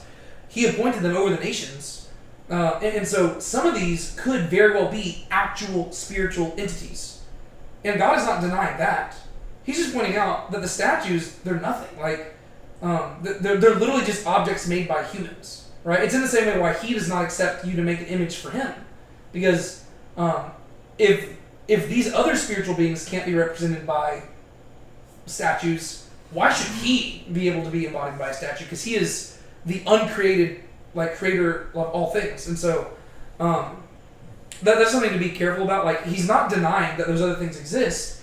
The whole, like, that's actually why he's so frustrated. Although it would Right. still be pointless to like revere them as gods, because if there's only one supreme being, there's really no point in worshiping anyone else to begin with, regardless. Yeah, but like, it's kind of like the reason why God is so mad about their idolatry is because of what it represents, right? First off, it represents that they just don't understand God at all, but it also shows that they have shifted their devotion to somebody else, right? And that's why it specifically makes him so angry, because their devotion is supposed to be given to him. And so verses 20 through 27 is where he actually really breaks that down. They transformed the beauty of his ornaments into pride. And they made the images of their abominations and their detestable things with it. Therefore, I will make it an impure thing to them. So they took these beautiful things and they just turned them into like religious icons. And we've actually seen this throughout the Old Testament, where there are certain things that they just elevated. To where, you know, like the bronze snake in the wilderness, they turned that into an idol. And then remember, Gideon had this like golden ephod in the book of Judges. They turned that into an idol. And so they were great at just taking these normal, everyday things and turning them into idolatrous things to worship. They turned the ark into an idol. They did. Like, they kind of treated it like that. And that's why God let it be stolen for a little bit. And so basically, he's going to send all this judgment upon them, and everybody's going to mourn as a result. Which then leads us to chapter 8. I think we can go through this. It's only like, I think, 18 verses. Yeah. 9 minutes or 18 verses. Yeah, we can do that. So let's read through it. And so this is where he's going to turn his attention to the temple itself. Now it happened in the 6th year, on the 5th day of the 6th month, as I was sitting in my house with the elders of Judah sitting before me, that the hand of Lord Yahweh fell on me there. Then I looked, and behold, a likeness as the appearance of one on fire. From his loins and downward there was the appearance of fire, and from his loins and upward the appearance of brightness, like the gleam of glowing metal.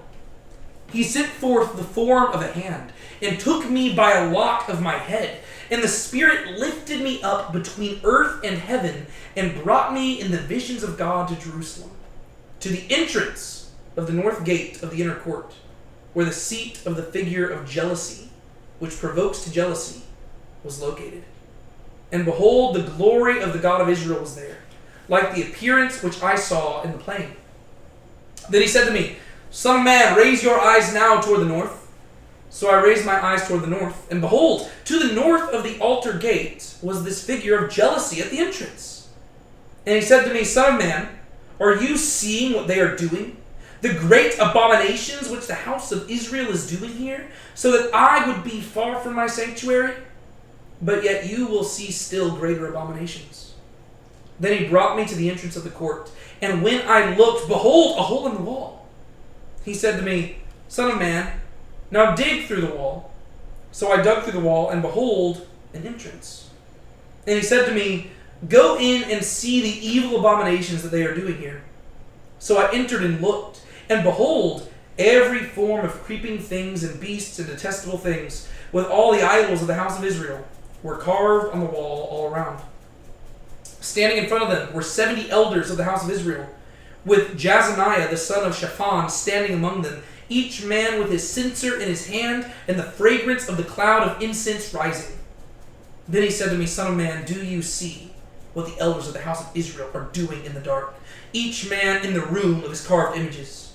For they say, Yahweh does not see us. Yahweh has forsaken the land.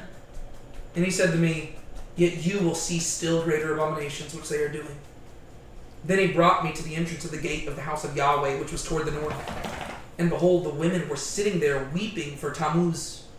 He said to me, Do you see this, son of man? Yet you will see still greater abominations than these. Then he brought me into the inner court of the house of Yahweh. And behold, at the entrance of the temple of Yahweh, between the porch and the altar, were about 25 men, with their backs to the temple of Yahweh, and their faces toward the east. And they were prostrating themselves eastward toward the sun. He said to me, Do you see this, son of man? Is it too light a thing for the house of Judah to do the abominations which they have done here? That they have filled the land with violence and provoked me to anger still more? For behold, they are sending forth the twig to their nose. Therefore I also will do this in wrath. My eye will have no pity, nor will I spare. And they will cry in my ears with a loud voice, yet I will not listen to them. Alright, what do we see? A bunch of people doing A bunch of various people abominations. And you say worshiping. you're gonna see worse stuff than this, even. Mm-hmm. No, a bunch of people doing abominations at the sanctuary.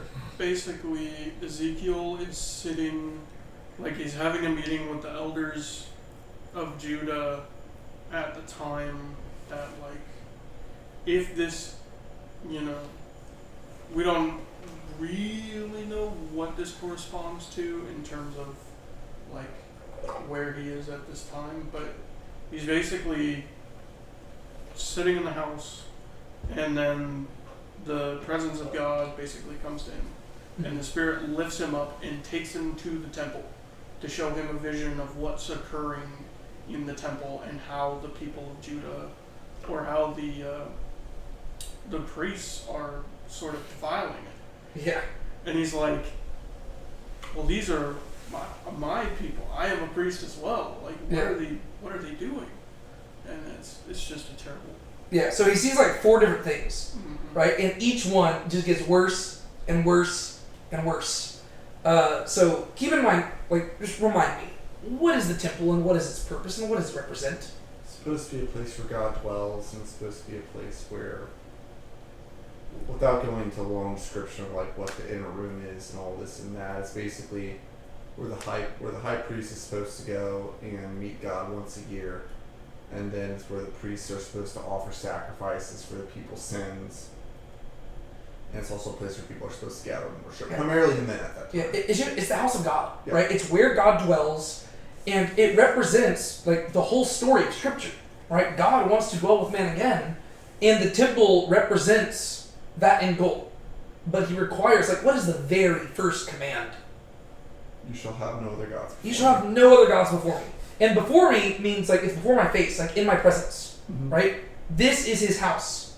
You cannot get more in God's presence than at his house, right? This is as if Brienne decided to cheat on me, and the way she cheated on me was bringing another guy to this house while I'm here.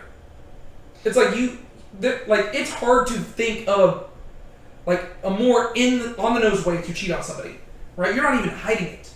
And so they are doing idolatrous things in the temple itself, right? This is not simply on the hills. It's not simply in the valleys. It's not simply under the trees. It is in the temple. And so here Ezekiel is over in Babylon, hundreds of miles away. He's having a conversation with the elders of Judah. No idea what they're talking about. All of a sudden, he's caught up in a spirit. He's transported to Jerusalem, and he gets to see what's going on. He sees 4 different things. What's the first thing he sees?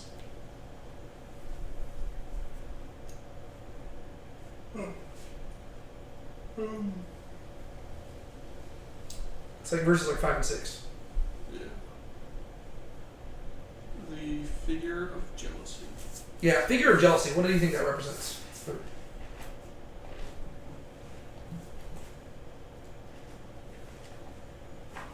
Or what does that mean? Not sure.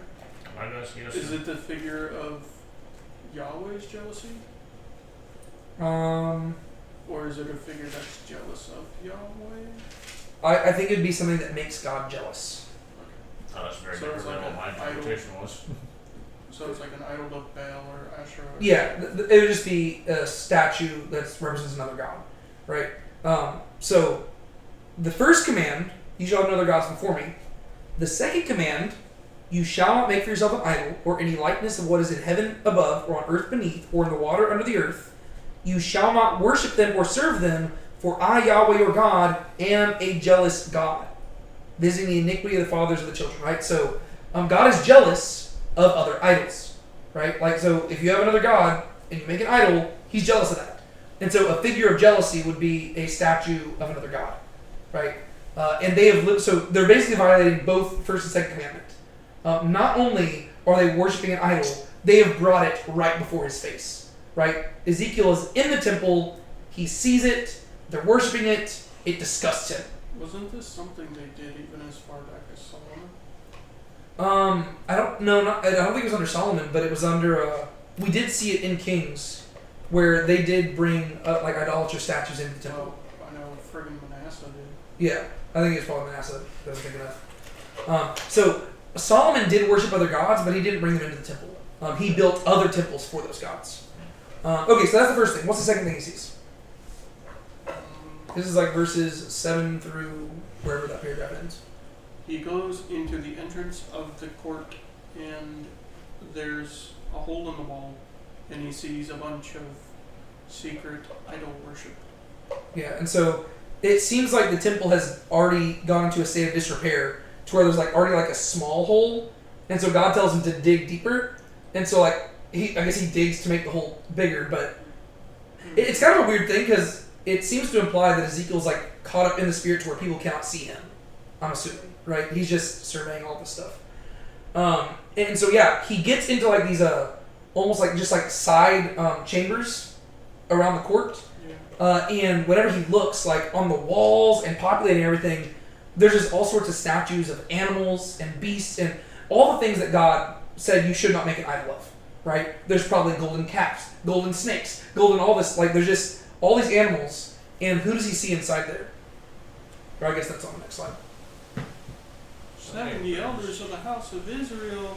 Yeah, and he even he recognizes one of them. He says, with Jazaniah the son of Shaphan standing among them. So we're like, he's like, Jazaniah, not you too.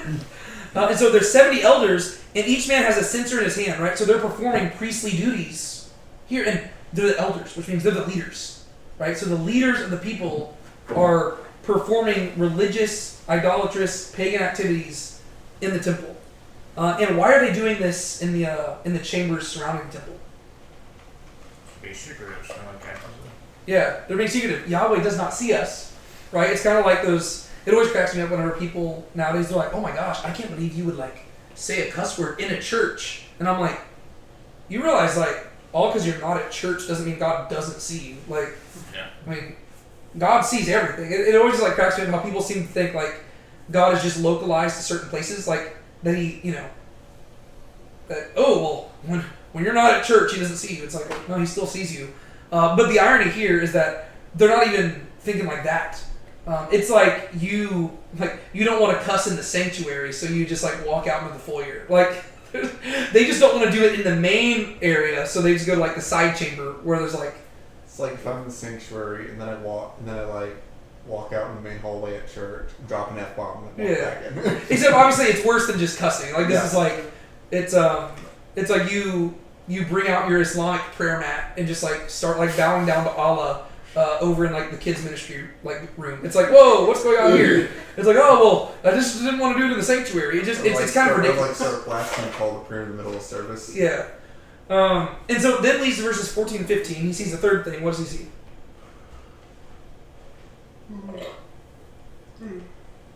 Women weeping for Tammuz. Who the heck is him? Tammuz is a Mesopotamian god. It might be a goddess, actually. It's like of agriculture and stuff. And like fertility. I'm And so assuming weeping was a religious ritual to appease this god. probably, or it even could be the fact that they're disappointed that Tammuz isn't giving them what they want. Because probably failing to produce children and agriculture. And so, do you see the Son of Man? Do you, like, and there's this repeated phrase, you will see greater abominations, to where Ezekiel is probably just shocked. Like, keep in mind, he's been in Babylon for the last, like, who knows how many years. And he's been, like, you know, God has been telling him of all the idolatry going on. And he probably already knew about some of it because of growing up there. But now he's seeing it, and he's like, oh my gosh, this is worse than I could have ever imagined. And God says, oh, believe me, it gets worse. Which then leads to the final thing. What does he see? They're worshiping the what? Yeah. The sun. The sun, right? The imagery is very interesting, to where they're in the inner court, right? So this is the court of the priests. Only priests could go in here.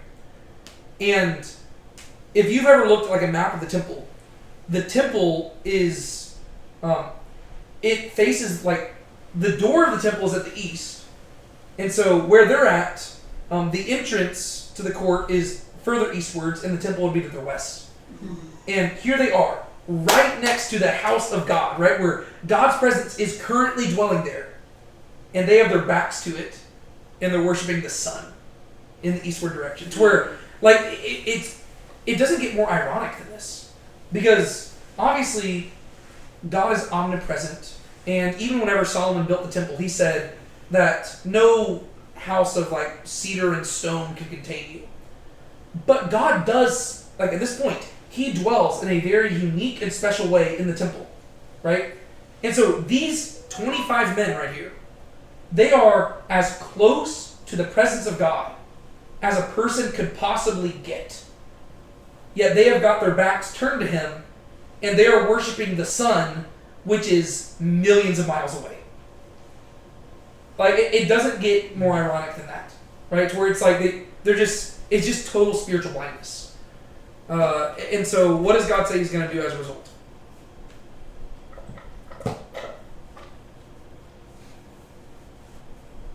It's the final verse. He's going to do this in wrath. Yeah. My eye will have no pity, nor will I spare. They will cry in my ears with a loud voice, yet I won't listen to them. He's like Ezekiel, do you understand why I'm so mad? Ezekiel, do you understand why I'm forcing you to do all these things? This is what's going on in my temple, right? You got people erecting idolatrous statues. You've got people thinking I don't see them as they worship idols in the side chambers. You've got women crying over pagan gods not doing what they want. And then you've got people who are literally in my front yard, inside my fences. Yet they are facing away and worshiping a ball of fire millions of miles away. He's like, yeah, I'm going to destroy them.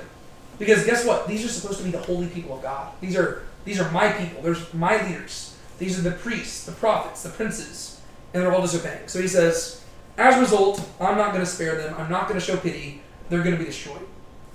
But before he destroys them, he's going to leave them. And so where we pick up next week, hopefully Sean will be here, is chapters 9 through 11. We're going to actually see, or like while Ezekiel is in the temple, he is going to see God basically hop on his chariot and leave. And it's going to be this slow departure where it's kind of sad, to where he leaves the temple and he hovers there for a little bit, and then he goes to the walls and he hovers there for a little bit, and then he departs to the Mount of Olives, and then he just goes into the distance, to where it's almost like God is he's kind of following in the path of David whenever David was leaving, like whenever he was fleeing from Absalom. He's kind of just following that same trajectory, and the king is leaving his city. And so we'll pick up with that next week. Anything y'all want to add? Don't worship idols. Yes, that is the application point. Do not worship idols. And obviously, we always just have to remind ourselves that You don't have to bow down before a golden statue to be worshiping an idol. It can be literally anything. I mean, whenever you get to the New Testament, the idolatry that Jesus is calling the Pharisees out on is literally the idolatry of like self. And it's literally just glorifying yourself above God. And so just keep that in mind.